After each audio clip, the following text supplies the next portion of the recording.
اللہ رب العزت کا یہ کروڑ مرتبہ شکر ہے کہ ہم قبلہ امیر المجاہدین کی بارگاہ میں حاضر ہیں، اور اللہ رب العزت نے ہمیں اس قافلے کے ساتھ ملایا جو قافلہ عشق و مستی ہے، جو محبت رسول کا قافلہ ہے، اور جو ملک میں نفاذ نظام مصطفیٰ کے لیے شب و روز کوشاں ہے۔ اللہ کرے یہ کارواں چلتا رہے۔ بڑے کاموں کے لیے بڑی قربانیاں دینا پڑتی ہیں، اور جس طرح قائد ملت اسلامیہ جگر گوشہ قبلہ امیر المجاہدین حضرت علامہ مولانا حافظ سعد حسین رضوی صاحب حافظہ اللہ آپ فرمایا کرتے تھے کہ جتنا لیٹ اٹھو گے اتنی قربانیاں زیادہ دینا پڑیں گی جتنا دیر سے اٹھو گے، تو اس لیے قربانیاں تو ہمیں دینا پڑ رہی ہیں، لیکن قبلہ امیر المجاہدین فرمایا کرتے تھے کہ اسلام روز روز قربانیاں نہیں مانگتا، تمہارا کام ہے کھڑے ہو جانا، جب کھڑے ہو جاؤ گے تو اللہ کی مدد آ جائے گی۔ الحمدللہ قبلہ امیر المجاہدین کے تیار کیے ہوئے یہ عاشقان رسول اب اٹھ کے کھڑے ہو چکے ہیں انشاءاللہ۔ تحریک لبیک یا رسول اللہ یہ وہ تحریک ہے جس کی پوری تاریخ قربانیوں سے بھری ہوئی ہے۔ وہ فیض آباد کا دھرنا لگا لیں، جب ختم نبوت پہ حملہ ہوا بڑے بڑے لوگ خاموش رہے، لیکن اس وقت پوری دنیا میں ایک آواز گونج رہی تھی، اور وہ گونجنے والی آواز قبلہ امیر المجاہدین کی آواز تھی۔ گو کہ اس دور میں حکمرانوں کا ظلم و بربریت، جبر و استبداد اپنے عروج پر تھا، لیکن اس وقت بھی مرد کلندر نے آواز بلند کی کہ مر جائیں گے، ظالم کی حمایت نہ کریں گے، احرار کبھی ترک روایت نہ کریں گے۔ آج شہادتیں دے کے اس قانون کو تبدیل کر کے بتا دیا، گو کہ 1450 صدیاں گزر گئیں کہ حضور کے غلام آج بھی اپنے آقا پر جان قربان کرنا جانتے ہیں، اور اس قافلے کو تیار کرنے والے قبلہ امیر المجاہدین۔ پھر آپ نے دیکھا کہ جب فرانس نے گستاخی کی، نبی کریم علیہ السلام کے خاکے شائع کیے، سرکاری طور پر اس کی تشہیر کی، تو قائد ملت اسلامیہ، عاشقوں کے دلوں کی دھڑکن، جگر گوشہ قبلہ امیر المجاہدین، آپ میدان میں آئے، اور جو ہم نے تاریخ دی ہوئی تھی، ایک معاہدہ کیا، پھر دوسرا معاہدہ کیا، اس کی پھر توثیق ہوئی، لیکن وہ چکر دیتے رہے، دھوکہ کرتے رہے، ٹائم مانگتے رہے۔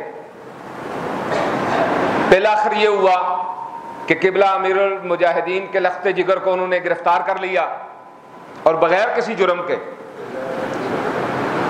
جب گرفتار کر لیا تو لوگ سڑکوں پر آ گئے، بھئی آپ وعدہ پورا کرو بجائے اس کے کہ ہماری گرفتاریاں کر رہے ہو۔ تو پھر زمانے نے دیکھا جو تحریک لبیک پہ ظلم ہوا، فرانس کو تو کچھ کہہ نہ سکے، جنہوں نے گستاخی کی انہیں تو کچھ کہہ نہ سکے، جنہوں نے رسول اللہ کی عزت کی بات کی ان پہ سیدھی گولیاں برسائیں، 27 لوگوں کو شہید کر دیا، سینکڑوں زخمی ہوئے، کچھ ایسے اپاہج ہوئے، معذور ہوئے، آنکھیں نکلی، کئی لوگوں کے گردے ضائع ہو گئے۔ اس کے باوجود ان عاشقان رسول نے حوصلہ نہیں چھوڑا، حوصلہ نہیں چھوڑا، اب بھی میدان عمل میں موجود ہیں۔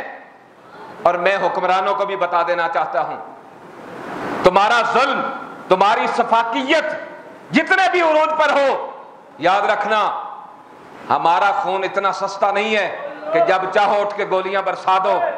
ہاں یہ خون سستا نہیں ہے، اس خون کا بدلہ لیا جائے گا۔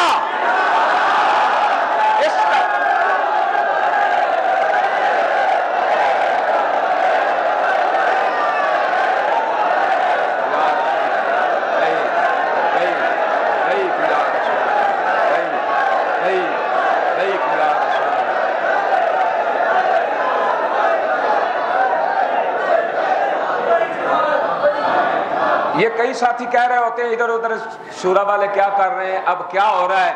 بھائی قبلہ بابا جی نے فرمایا نہیں تھا بھئی ایک بندہ نیچے کھڑا ہے ایک چھت پہ کھڑا ہے، جو چھت پہ کھڑا ہے سارے معاملات اس کے سامنے ہوتے ہیں۔ یہ آج بھی بابا جی کا بیان چلا کے دیکھ لیں، آپ اعتماد رکھیں، جس بندے کو قبلہ بابا جی نے مقرر کیا ہے وہ انشاءاللہ العزیز اس تحریک سے غداری نہیں کر سکتا، اس سے دو نمبری نہیں کر سکتا۔ ہم انشاءاللہ آپ کے جذبات کی ترجمانی کریں گے، اور جب تک خون کا آخری قطرہ موجود ہے ہم یہاں پہ موجود رہیں گے اس وقت تک جب تک قبلہ امیر المجاہدین کے لخت جگر ہمارے درمیان آ نہیں جاتے۔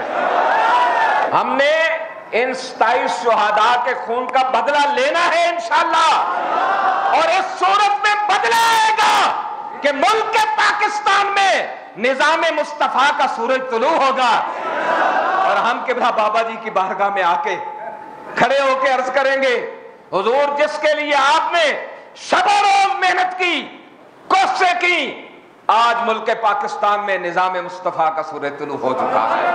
ہم ان شہداء کی قربانیوں کو انشاءاللہ العزیز ضائع نہیں ہونے دیں گے۔ میں حکمرانوں سے مخاطب ہوں کہ ہم اب بھی چاہتے ہیں کہ مذاکرات کے ٹیبل پہ معاملات حل ہوں، جو ہمارے ساتھ معاہدہ کیا گیا تھا اس کو پورا کیا جائے۔ ہم بھی یہ نہیں چاہتے کہ ہم ہر روز سڑکوں کو بند کر دیں، ہم روڈوں پہ آ جائیں، ہم بھی یہ نہیں چاہتے۔ کوئی بھی اتنا فارغ نہیں ہے کہ ہر روز جناب وہ آ کے روڈ پہ بیٹھ جائے، اور یہ کوئی اتنا آسان کام بھی نہیں ہے۔ یہ کام کر سکتے ہیں جنہوں نے اپنی جانیں ہتھیلی پہ رکھی ہوتی ہیں، یہ وہی وہ کام کر سکتے ہیں۔ اور اس پوری دنیا میں اس وقت تک اگر ایسے لوگ ہیں تو فقط وہی لوگ ہیں جو قبلہ امیر المجاہدین نے تیار کیے، جو قبلہ نے تیار کیے ہیں۔ ہم بھی چاہتے ہیں کہ مذاکرات کے ٹیبل پہ معاملہ حل ہو۔ 6 ماہ ہو گئے، ہمارے ساتھ وعدہ کیا گیا تھا 3 دن کے اندر تمہارے تمام معاملات حل ہو جائیں گے۔ بابا جی کا بھی طریقہ مبارکہ تھا کہ جب آپ کے ساتھ معاہدہ ہو جاتا تو آپ فرماتے بھئی بس بات ختم ہو گئی، ہماری بات ہو گئی ہے، بس ٹھیک ہے۔ ہم نے بھی ایسے ہی کیا آپ کے طریقہ مبارکہ کو اپناتے ہوئے، لیکن آپ تو پھر آپ تھے نا، ہم تو ان کے قدموں کی خاک برابر بھی نہیں، ہم تو ہر لمحہ آپ کو یاد کرتے رہتے ہیں۔ آپ کی نگاہوں کا فیضان ہے کہ آج ہم کھڑے ہیں یہاں پر۔ تو ہم نے بھی کہا معاہدہ ہو گیا ٹھیک ہے، لیکن پورے 6 ماہ گزر گئے، ہمیں کچھ نہ ملا سوائے دھوکے کے، سوائے چکر کے۔ اب بھی ہم یہی چاہتے ہیں کہ مذاکرات کے ٹیبل پہ معاملہ حل ہو جائے، ورنہ ہم تو یہاں آ ہی چکے ہیں، ہم تو آ ہی چکے ہیں۔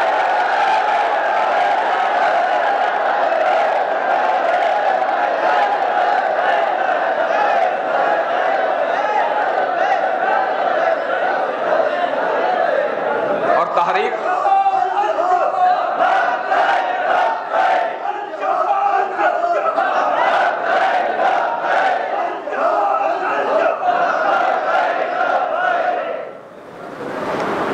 یہ جتنے ظلم ہوئے تحریک لبیک پر اور جو اتنی دھوکے بازی ہوئی، اس سب کے ذمہ داران ایک تو حکومت پاکستان ہے، اور خصوصاً شیخ رشید اور نور اللہ قادری۔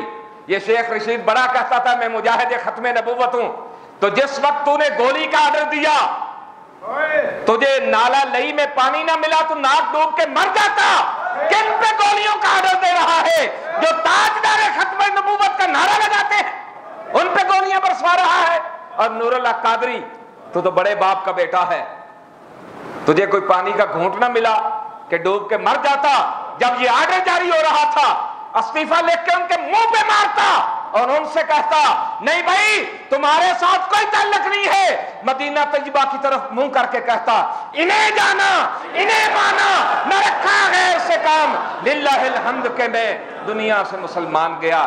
لیکن یہ تو وہ کر سکتا ہے جس کے اندر غیرت موجود ہو، کیا جس کی غیرت مر جائے، وہ شیخ رشید ہو یا نور الحق قادری ہو، وہ پھر یوں ہی خار پھر رہے ہوتے ہیں، دھکے کھا رہے ہوتے ہیں، ٹھڈے پڑ رہے ہوتے ہیں۔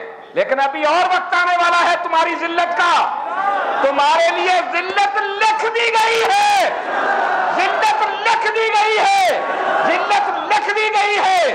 تم یہاں بھی ذلیل ہوگے، تم وہاں بھی جا کے ذلیل ہوگے۔ جو تیرے در سے یار پھرتے ہیں وہ در بدر یوں ہی خار پھرتے ہیں۔ تو میرے دوستوں اور بزرگوں، قبلہ امیر المجاہدین کے لخت جگر ہمارے اندر موجود ہیں۔ یہ خون ایسا ہے کہ اگر کبھی کوئی غلط بات ہو پوری دنیا خاموش ہو سکتی ہے، لیکن یہ خون خاموش نہیں ہو سکتا، یہ بولے گا ضرور۔ انشاءاللہ العزیز جو بھی فیصلے ہو رہے ہیں قبلہ صاحبزادہ کے ساتھ پوری شورا کی مشاورت کے ساتھ ہو رہے ہیں، ویسے کوئی بھی فیصلہ نہیں ہو رہا۔ آپ لوگ جو جمعے کے لیے آئے ہیں آپ نے یہیں رکنا ہے، جب تک یہ فیصلہ قبلہ صاحبزادہ صاحب ہمارے درمیان آ نہیں جاتے، ہر بندہ یہ لکھ لے انشاءاللہ العزیز ہم نے یہیں پہ رکنا ہے۔ اور آج سے روڈ کے ساتھ ساتھ خیمے لگیں گے، پوری شورا بھی وہاں بیٹھے گی، آپ لوگ بھی وہاں بیٹھیں گے، ہم لوگ 24 آور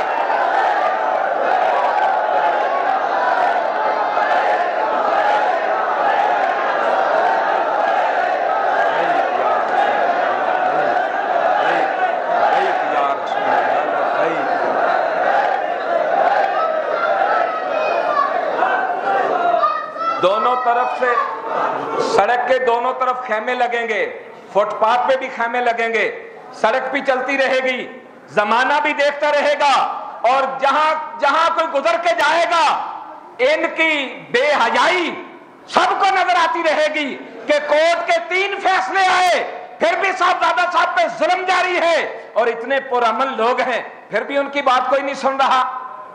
ہم نے پوری دنیا کو بتانا ہے، اور پوری شورا بھی آپ کے ساتھ بیٹھے گی وہاں سڑک پہ، وضو کے لیے آئیں گے جس طرح دوسرے آتے ہیں، پھر اس کے بعد سوئے گی بھی وہاں، کھائیں گے بھی وہاں، آپ کے ساتھ موجود رہیں گے انشاءاللہ العزیز۔ اس میں کوئی دوسری رائے نہیں ہوگی، اور آپ لوگوں نے بھی یہاں پر موجود رہنا ہے، اور انشاءاللہ العزیز پھر وہ وقت دور نہیں ہے کہ قبلہ صاحبزادہ صاحب بھی ہمارے درمیان ہیں۔ تاجدار ختم نبوت، تاجدار ختم نبوت، تاجدار ختم نبوت، من سب نبیا، من سب نبیا، من سب نبیا